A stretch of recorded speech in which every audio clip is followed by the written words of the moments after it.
Congress, DMK, TMC और Samajwadi party जैसे दलों की स्वार्थी राजनीति का नुकसान देश की नारी शक्ति को उठाना पड़ा है। तो कांग्रेस, डीएमके, टीएमसी, सपा जैसी परिवारवादी पार्टियां खुशी से तालियां बजा रही थी।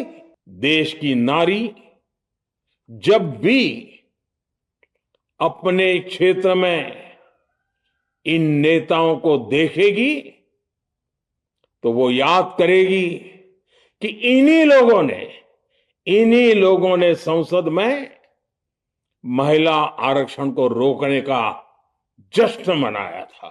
मेरे प्यारे देशवासियों, नमस्कार। आज मैं एक बेहद महत्वपूर्ण विषय पर, विशेषकर देश की माताओं, बहनों और बेटियों से बात करने के लिए आया हूं। आज भारत का हर नागरिक देख रहा है कि कैसे भारत की नारी शक्ति की उड़ान को रोक दिया गया, उनके सपनों को बेरहमी से कुचल दिया गया। हमारे भरसक प्रयास के बावजूद हम सफल नहीं हो पाए। नारी शक्ति वंदन अधिनियम में संशोधन नहीं हो पाया और मैं इसके लिए सभी माताओं, बहनों, उनसे मैं क्षमा प्रार्थी हूं। साथियों, हमारे लिए देश हित सर्वोपरि है, लेकिन जब कुछ लोगों के लिए दल हित सब कुछ हो जाता है,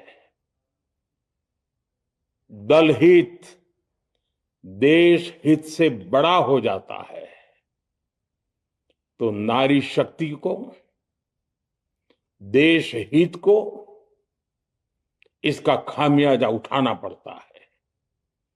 इस बार भी यही हुआ है। कांग्रेस, डीएमके, टीएमसी और समाजवादी पार्टी जैसे दलों की स्वार्थी राजनीति का नुकसान देश की नारी शक्ति को उठाना पड़ा है। साथियों, कल देश की करोड़ों महिलाओं की नजर संसद पर थी। देश की नारी शक्ति देख रही थी।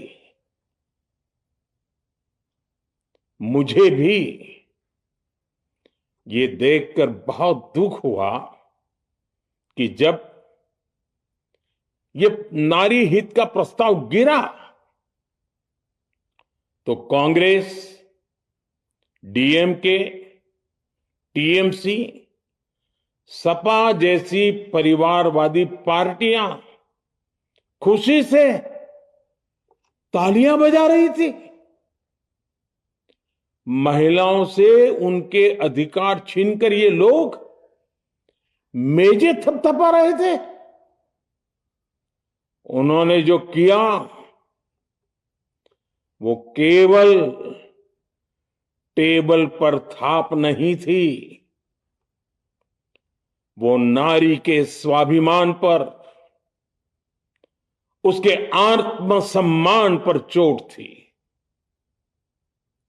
और नारी सब भूल जाती है, अपना अपमान कभी नहीं भूलती। इसलिए संसद में कांग्रेस और उसके सहयोगियों के उन सबके व्यवहार की कसक हर नारी के मन में हमेशा रहेगी। देश की नारी जब भी अपने क्षेत्र में इन नेताओं को देखेगी तो वो याद करेगी कि इन्हीं लोगों ने संसद में महिला आरक्षण को रोकने का जश्न मनाया था, खुशियां मनाई थी। कल संसद में नारी शक्ति वंदन संशोधन का जिन भी दलों ने विरोध किया है, उनसे मैं दो टूक कहूंगा। ये लोग नारी शक्ति को फॉर ग्रांटेड ले रहे हैं। वो ये भूल रहे हैं कि 21वीं सदी की नारी देश की हर घटना पर नजर रख रही है। वो उनकी मंशा भांप रही है और सच्चाई भी भली भांति जान चुकी है। इसलिए महिला आरक्षण विरोध करके जो पाप विपक्ष ने किया है, इसकी उन्हें सजा जरूर मिलेगी। इन दलों ने संविधान निर्माताओं की भावनाओं का भी अपमान किया है और जनता द्वारा इसकी सजा से भी वो बच नहीं पाएंगे। साथियों, सदन में नारी शक्ति वंदन संशोधन किसी से भी कुछ छीनने का नहीं था। नारी शक्ति वंदन संशोधन हर किसी को कुछ न कुछ देने का था, देने के लिए संशोधन का था। ये 40 साल से लटके हुए नारी के हक को 2029 के अगले लोकसभा चुनाव से उसका हक देने का संशोधन था। नारी शक्ति वंदन संशोधन 21वीं सदी के भारत की नारी को नए अवसर देने, नई उड़ान देने, उसके सामने से बाधाएं हटाने का महायज्ञ था। देश की 50% यानी आधी आबादी को उसका अधिकार देने का साफ नियत के साथ, ईमानदारी के साथ किया गया एक पवित्र प्रयास था। नारी को भारत की विकास यात्रा में सहयात्री बनाने और सबको जोड़ने का प्रयास था। नारी शक्ति वंदन संशोधन समय की मांग है।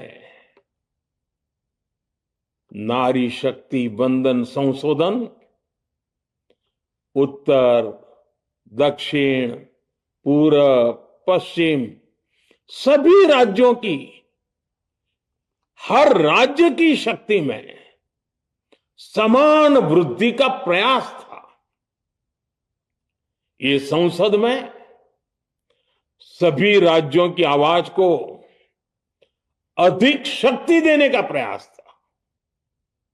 राज्य छोटा हो, राज्य बड़ा हो, राज्य की आबादी कम हो या राज्य की आबादी ज्यादा हो, सबकी समान अनुपात में शक्ति बढ़ाने की कोशिश थी। लेकिन इस ईमानदार प्रयास की कांग्रेस और उसके सहयोगियों ने सदन में पूरे देश के सामने भ्रूण हत्या कर दी है, भ्रूण हत्या कर दी है।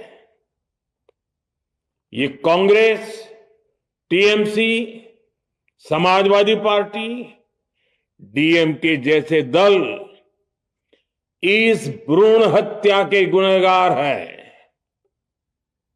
ये देश के संविधान के अपराधी हैं। ये देश की नारी शक्ति के अपराधी हैं। साथियों, कांग्रेस महिला आरक्षण के विषय से ही नफरत करती है। उसने हमेशा से ही महिला आरक्षण को रोकने के लिए षड्यंत्र किए हैं। इस दिशा में पहले जितनी बार भी प्रयास हुए, हर बार कांग्रेस ने इसमें रोड़े अटकाए हैं। इस बार भी कांग्रेस और उसके साथियों ने महिला आरक्षण को रोकने के लिए एक के बाद एक नए झूठ का सहारा लिया। कभी संख्या को लेकर, कभी किसी और तरीके से कांग्रेस और उसके साथियों ने देश को गुमराह करने की कोशिश की। ऐसा करके इन दलों ने भारत की नारी शक्ति के सामने अपना असली चेहरा सामने ला दिया है, अपना मुखौटा उतार दिया है। साथियों, मुझे व्यक्तिगत तौर पर आशा थी कि कांग्रेस अपनी दशकों पुरानी गलती सुधारेगी। कांग्रेस अपने पापों का प्रायश्चित करेगी। लेकिन कांग्रेस ने इतिहास रचने का, महिलाओं के पक्ष में खड़े होने का अवसर खो दिया। कांग्रेस खुद देश के अधिकांश हिस्सों में अपना वजूद खो चुकी है। कांग्रेस परजीवी की तरह क्षेत्रीय दलों की पीठ पर सवार होकर खुद को जिंदा रखे हुए है। लेकिन कांग्रेस ये भी नहीं चाहती कि क्षेत्रीय दलों की ताकत बढ़े। इसलिए कांग्रेस ने इस संशोधन का विरोध करवाकर अनेक क्षेत्रीय दलों के भविष्य को अंधकार में धकेलने का राजनीतिक षड्यंत्र किया।